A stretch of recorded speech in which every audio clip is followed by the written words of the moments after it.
साथियों नमस्कार, नमो नमः। मैं सूर्य प्रकाश शास्त्री आज के ऑनलाइन वीडियो में एक बार फिर से आप सभी का हार्दिक स्वागत करता हूं।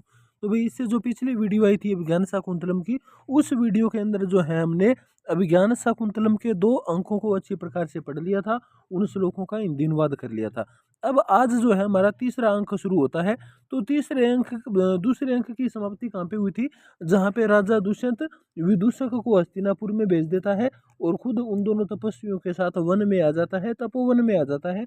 और उस तपोवन में आने के बाद उन असुरों का विनाश करता है, उन राक्षसों का विनाश करता है जो राक्षस हवन पूजा पाठ यज्ञ के अंदर बाधा डाल रहे थे। ठीक है। और इस समय में जो क्या चल रहा था, राजा दुष्यंत बार बार उसी तपोवन में रहता था और तपोवन में रहते हुए बार बार वो शकुंतला को देखता था। तो इसके कारण क्या हो गया, राजा दुष्यंत के मन में शकुंतला के प्रति जो प्रेम था वो धीरे धीरे बढ़ता जा रहा था। और दूसरी तरफ शकुंतला थी, उस शकुंतला के मन में भी राजा के प्रति जो प्रेम है वो बढ़ता जा रहा था। तो इन्हीं सारी चीजों के साथ साथ जो अपना आज का नाटक है वो यहाँ से शुरू होता है। तृतीयो अंक ततः प्रवेशति, उसके बाद प्रवेश करता है। कौन प्रवेश करता है भाई? यजमान शिष्य है, यजमान का शिष्य। यजमान कौन है यहाँ पे? जो महर्षि कण्व है, उन कण्व के बारे में कहा गया है। तो कण्व जी का जो शिष्य है वो शिष्य वहां पर प्रवेश करता है। क्या लेकर प्रवेश करता है? कुशान आदाय। कुशान माने कुश लेकर, दाब लेकर। जो डाब होती है, उस दाब को, अंकुर या तिनकों को लेकर जो है यजमान महर्षि कण्व का शिष्य वहां पे प्रवेश करता है। और वह जो महर्षि कण्व का शिष्य है वो कहता है, अहो अरे महानुभाव, आप महानुभाव हो, बहुत ही प्रभावशाली व्यक्ति हो, बहुत ही महान व्यक्ति हो पार्थिव दुष्यंत। हे महाराज दुष्यंत, आप निश्चय ही बहुत ही महान व्यक्ति हो, प्रभावशाली व्यक्ति हो। आपके तो प्रविष्ट मात्र, आपके केवल प्रवेश करने से, एवं मने ही आश्रम माने आश्रम में, तत्र भवती राजनी, हे राजन, हे महाराज, आपके केवल प्रवेश मात्र से ही निरुपद्रवाणी, निरुपद्रव का मतलब होता है उपद्रवों से रहित हो गया है। नह कर्माणि, नह माने हम सभी के, कर्माणि माने कर्म, प्रवृत्तानि माने पूर्ण हो गए हैं, भवंती माने हो जाते हैं। ठीक है। तो ये जो ये जो राजा का महर्षि कण्व का जो शिष्य है वो राजा को कहता है, महाराज आप निश्चय ही बहुत महान व्यक्ति है, आपके प्रवेश करने से ही हमारा जो आश्रम है सभी विघ्नों से रहित हो गया और हमारे जो कार्य है वो परिपूर्ण हो गए हैं। अब एक श्लोक के माध्यम से ये शिष्य राजा को क्या कहता है, का कथा बाण संधाने जा शब्दे नैव दूरता, हुंकार सब हुंकारेण धनुष सही विज्ञान अपोहति। का कथा बाण संधाने, बाण संधान करने की, भाई धनुष है, उस धनुष के ऊपर बाण लगा के निशाना लगाने की का कथा, अर्थात क्या कहना, अर्थात धनुष के ऊपर बाण चढ़ाने की तो जरूरत ही नहीं पड़ती। जा शब्देन एव दूरतः, जो जा, जा का मतलब होता है प्रत्यंचा। ये धनुष है, इस धनुष की ये जो प्रत्यंचा है, जो डोरी है, इस डोरी के शब्देन माने आवाज से, जब इस डोरी को दूर से खींच के एकदम से छोड़ा जाता है तो उससे ध्वनि पैदा होती है, आवाज पैदा होती है। उस आवाज को कहते हैं जा शब्देन, अर्थात उसकी प्रत्यंचा की आवाज से, हुंकारेण, उसकी प्रत्यंचा की जो टंकार है, उस टंकार की हुंकार से, अर्थात धनुष का हुंकार जो होता है, टंकार करने की जो ध्वनि होती है, उस ध्वनि से विघ्नान व्यपोहति, अर्थात जो विघ्न होते हैं उन विघ्नों को अपोहति माने दूर कर देता है। कौन दूर कर देता है? धनुष। राजा का जो धनुष है वो धनुष अपनी टंकार की हुंकार से ही सभी विघ्नों को दूर कर देता है। इसलिए उस धनुष के ऊपर बाण चढ़ाने की और फिर निशाना लगाने की और बाण चलाने की तो बात ही दूर की बात है, अर्थात उनका तो कहना ही क्या। धनुष की जो टंकार की ध्वनि है, उस टंकार की ध्वनि से ही सभी विघ्न दूर हो जाते हैं। इसके बाद आगे कहता है, यावत, यावत माने जब तक, ईमान, ईमान माने इन सभी को, क्या लेकर आया था वो? दाब के तिनके लेकर आया था।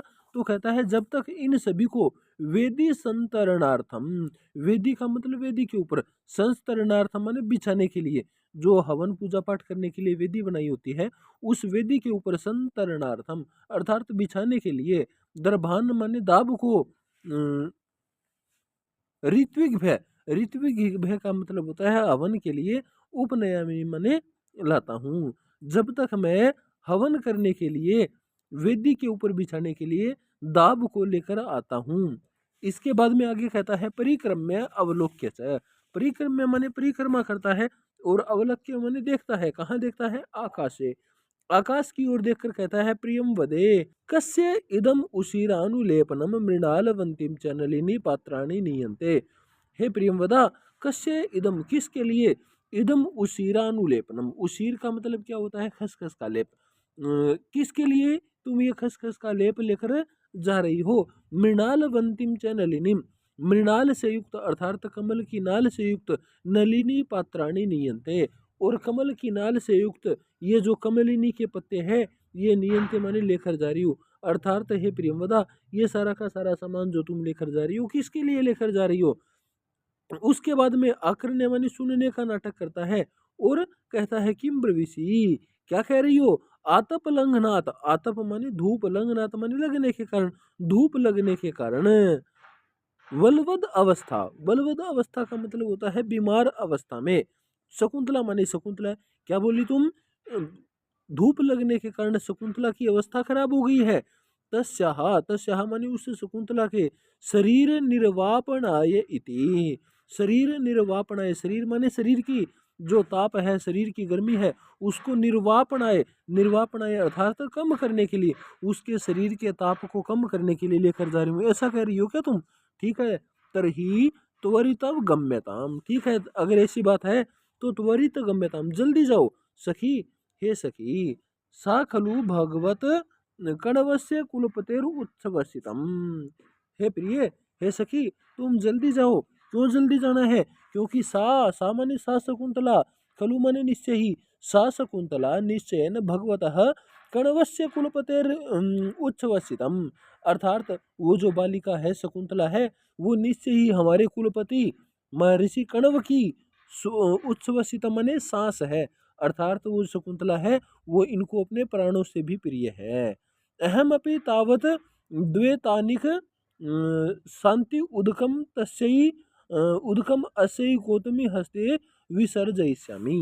अहम अपि, मैं भी, तावत माने तब तक, एतद वैतानिक, अहम अपि माने मैं भी, तावत माने तब तक, एतानिक शांति उदकम अस्यै गौतमी हस्ते विसर्जयिष्यामि। आगे कहता है शिष्य अहम अपि माने मैं भी, तावत माने तब तक, एतानिक शांति उदकम। एतानिक माने यह है, शांति उदकम माने शांति से युक्त उदक, अर्थात शांति मंत्रों के द्वारा अभिमंत्रित ये जो जल है, अस्यई गौतमी हस्ते, इस गौतमी के हाथों में देकर, विसर्जयिष्यामि माने छोड़ता हूँ। विसर्जन करना माने छोड़ता, लेकिन यहाँ पे जो जल है छोड़ना नहीं है, ये जल शकुंतला के पास भिजवाना है। तो कहता है कि मैं ये शांति मंत्रों से युक्त जो जल है वो अभी गौतमी के हाथों, माता गौतमी के हाथों तुम्हारे पास भिजवाता हूँ। आगे कहता है इति निष्क्रांत। ऐसा कह के क्या करता है, वहां से निष्क्रांत निकल जाता है। और इति विस्कंभक। विस्कंभक, अब ये जो विस्कंभक होता है, ये विस्कंभक क्या होता है? विस्कंभक के बारे में कहा जाता है कि भाई विस्कंभक दो चीजों को आपस में जोड़ता है। तो यहाँ पे पुरानी कहानी थी, पुरानी कहानी में क्या हुआ था, दूसरे अंक में, कि राजा दुष्यंत गया था और जाके उसने बहुत सारे राक्षसों का संहार किया था, राक्षसों को मारा था। और राक्षसों को मारने के बाद में जो तपोवन था, उस तपोवन को राक्षसों से हीन कर दिया था। तो उस कथा को और इस कथा को जो है आगे जोड़ने का काम किया है विस्कंभक ने। अब यहाँ पर पुरानी कथा और नई कथा जुड़ चुकी है। उसके बाद में आगे कहता है तथा प्रविशति। तथा माने उसके बाद, प्रविशति माने प्रवेश करता है। अब उसके बाद में जो है राजा प्रवेश करता है। कौन प्रवेश करता है? राजा। किस अवस्था में? काम कामयमान अवस्थो। कामयमान माने काम से पीड़ित, अवस्थो माने अवस्था में, काम की भावना से पीड़ित जो राजा दुष्यंत है वो वहां पे प्रवेश करता है। निश्वस्य, दीर्घ निश्वस्य माने लंबा सांस लेकर, निश्वस्य माने साधारण तरीके से सांस लेकर कहता है न जाने तपसो वीर्यम सबाला परवर्तीति में विदितम अलमस्मि ततो हृदय तथापि नेद निवर्तयितुम। जाने तपसो वीर्यं सा बाला परवर्तिति मे विदितम अलमस्मि ततो हृदय तथापि नेद निवर्तयितुम। जाने तपसो वीर्यम, जाने माने जानता हूँ। राजा कहता है मैं जानता हूँ। तपसो वीर्यम, तपसो माने तपस्या का, वीर्यम माने बल। मैं उसकी तपस्या का बल जानता हूँ। किसकी तपस्या का बल? शकुंतला की तपस्या का बल। और किसकी तपस्या का बल? महर्षि कण्व की तपस्या का बल। उन सभी लोगों की तपस्या का बल जानता हूँ। अगर ये लोग तपस्वी नहीं होते ना, तो मैं इस शकुंतला को उठा कर ले जाता। लेकिन अब मेरे को डर लग रहा है, अगर मैंने ऐसी कोई हरकत करने की कोशिश की तो हो सकता है शकुंतला मुझे श्राप दे दे और इससे मेरा विनाश हो जाएगा। और अगर शकुंतला ने श्राप नहीं दिया तो हो सकता है महर्षि कण्व को क्रोध आ जाए, तो महर्षि कण्व श्राप दे सकते हैं। इसलिए मैं उनकी तपस्या के बल को जानता हूँ। और सा बाला, वो जो बालिका है शकुंतला, परवर्ती थी। परवर्ती माने दूसरों के अधीन है, अर्थात स्वतंत्र नहीं है, क्योंकि उसके पिताजी बाहर गए हुए हैं। और इस समय ये जो शकुंतला है अपनी सखियों के और माता गौतमी के अधीन है। इति में विदितम, ऐसा में विदित माने मेरे द्वारा जान लिया गया है, अर्थात इस बात को मैं अच्छी प्रकार से जानता हूँ। अलम अस्मि, अलम माने असमर्थ हूँ, ततो माने फिर भी मैं असमर्थ हूँ। किस में असमर्थ हूँ? हृदय माने हृदय को, तथापि माने फिर भी मैं अपने हृदय को न इदम निवारयितुम अलम, अर्थात इसको यहाँ से निवर्तयितुम माने हटाने में, न माने नहीं, अलम अस्मि पर्याप्त नहीं हूँ, अर्थात मैं अपने हृदय को इस स्थान से दूर करने में असमर्थ हूँ। मैं अच्छी प्रकार से जानता हूँ कि शकुंतला एक बहुत ही बड़ी तपस्वी कन्या है। उसके पिताजी जो महर्षि कण्व है वो भी तपस्वी है। उनकी तपस्या का बल जानता हूँ मैं। और क्या करता हूँ, मैं ये भी जानता हूँ कि जो शकुंतला है वो अभी परवर्ती है, अर्थात तो वो स्वतंत्र नहीं है। लेकिन ये सारी की सारी चीजें जानने के बाद भी मैं अपने हृदय को उस शकुंतला से हटाने में असमर्थ हूँ, अर्थात मैं अपने हृदय को शकुंतला से दूर नहीं हटा सकता। आगे राजा मदन बाधाम निरूपय, मदन माने काम की, कामदेव की भावना को, निरूपय का मतलब होता है निरूपित करता है, नाटक करता है।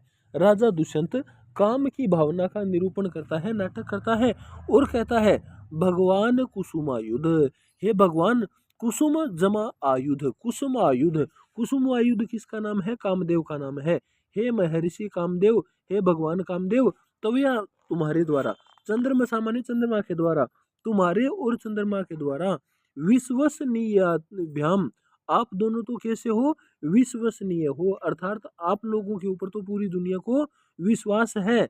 फिर भी अति संधीयते, अति संधीयते का मतलब असमर्थ हो रहा है, असत्य हो रहा है, व्यर्थ हो रहा है।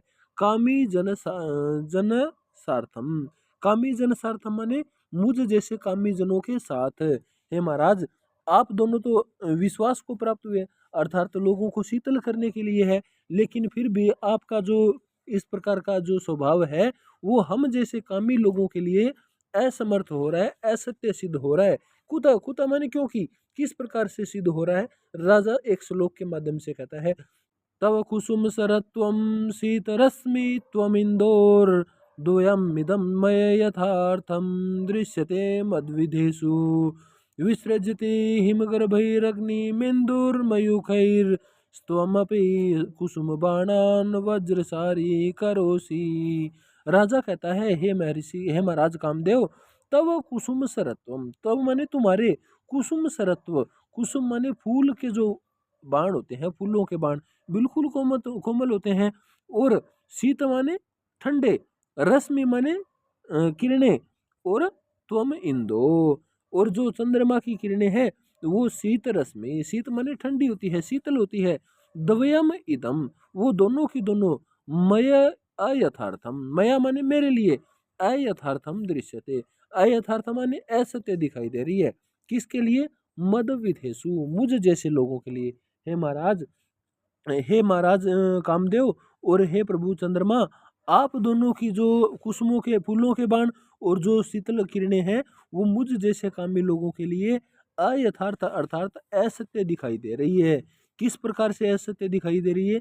क्योंकि जो चंद्रमा की शीतल रश्मि है, जो शीतल किरणें हैं, वो विसर्जती माने छोड़ रही है, हिम गर्भई माने बर्फ के समान, अग्नि इंदु मयूखई, जो बर्फ के समान शीतल किरणें हैं, इन वो क्या कर रही है? अग्नि विसर्जति। अग्नि माने अग्नि, विसर्जति माने छोड़ रही है, किसके द्वारा? मयूखई, मयूखई अर्थात अपनी किरणों के द्वारा। जो चंद्रमा की बर्फ के समान शीतल किरणें हैं वो क्या छोड़ रही है? अग्नि छोड़ रही है, अर्थात अग्नि के समान मुझे जला रही है। और तो अपी हे महाराज, हे कामदेव, आप भी कुसुम बाणान वज्रसारी करोसी, और आप भी अपने जो कुसुम यानी कि फूलों के से युक्त फूलों के समान जो बाण है उनको वज्रसारी करोसी। आपने भी अपने बाणों को वज्र के समान कर रखा है। आपके बाण भी इसमें किस प्रकार के लग रहे हैं? वज्र के जैसे लग रहे हैं, दिखाई दे रहे हैं। ठीक है, एक बार इसका पूरे का हिंदी अनुवाद देख लेते हैं। राजा दुष्यंत कामदेव को और चंद्रमा को कहता है कि हे कामदेव, आपके जो बाण है, फूलों के बाण है, बिल्कुल कोमल होने चाहिए, लेकिन वो भी मेरे को वज्रसारी करोसी, वो बाण मुझे वज्र के समान कठोर लग रहे हैं। और शीत रश्मित्व मिंदो, और चंद्रमा की जो शीतल किरणें होती है वो भी किस प्रकार की है? अग्नि मिंदु मयूखई विसर्जती हिमगर्भई, बर्फ के समान जो शीतल किरणें हैं वो भी मेरे लिए क्या कर रही है? अग्नि वर्षा कर रही है, अर्थात हम जैसे कामी लोगों के ऊपर अग्नि की वर्षा कर रही है। इस प्रकार से राजा कामदेव और चंद्रमा को कह रहा है। ठीक है भाई, इसके बाद में आगे आते हैं। आगे राजा परिक्रमा करके सखेदम माने दुख के साथ कहता है।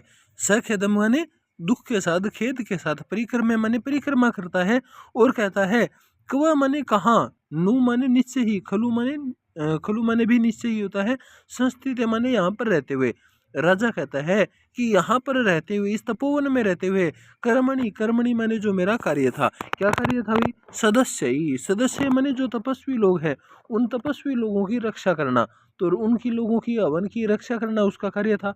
तो उस कार्य के पूर्ण होने के बाद सदस्य का मतलब उन तपस्वियों के द्वारा, ऋषियों के द्वारा अनुज्ञाता, अनुज्ञाता माने आज्ञा प्राप्त होने के बाद उन ऋषियों ने मेरे को आज्ञा दे दी है कि महाराज आपका कार्य समाप्त हुआ, हमारे जो विघ्न थे वो सारे के सारे विघ्न भी दूर हो गए हैं, अब आप जा सकते हो। इस प्रकार से उन तपस्वियों लोगों ने मेरे को अनुमति दे दी है।